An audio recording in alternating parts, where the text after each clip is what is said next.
बिहार के भभुआ में कार्यक्रम में आयोजकों ने अक्षरा सिंह को बुलाया तो भोजपुरी एक्ट्रेस को देखने लाखों की भीड़ जुट गई।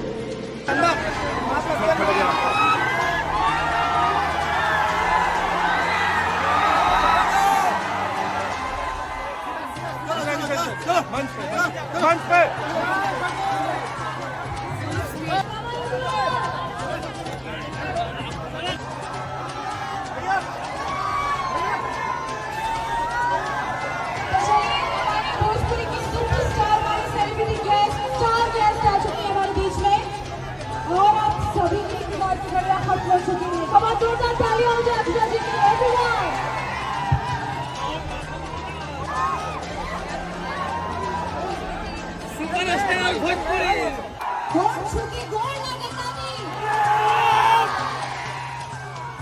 जितने भी विक्रम बेंच के यहाँ पर तमाम चेहरे हैं, सबको मेरा ढेर सारा प्यार।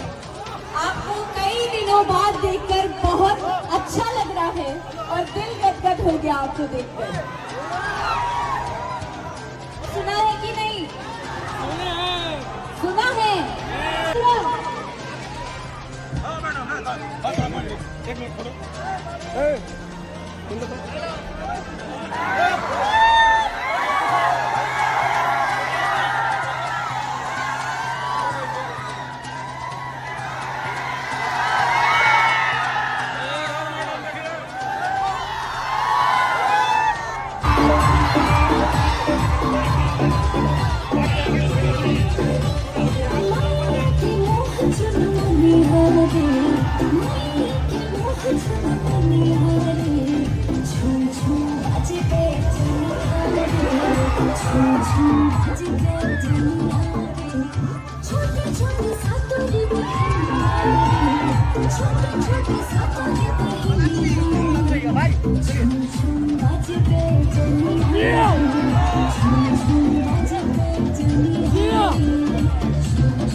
भोजपुरी की आन बादशाह और एक छत राज करने वाली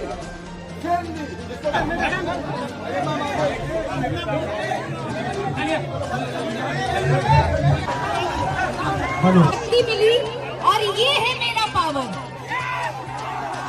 ये आप सबका प्यार मिला। I love you all guys. Thank you, thank you, thank you, I love you. दोस्तों, अगर आप हमारे चैनल पर नए हैं तो चैनल भोजपुरिया जोन को सब्सक्राइब कर लें और वीडियो अच्छी लगे तो लाइक कर दें, अपने दोस्तों में शेयर करें, कमेंट करें। तो चलिए, अगर आप इस चैनल पर नए हैं तो चैनल को सब्सक्राइब कर लें, वीडियो को लाइक कर दें ताकि आप सभी तक बिना किसी रुकावट के सबसे पहले भोजपुरी जगत की सारी अपडेट्स मिल सके। तो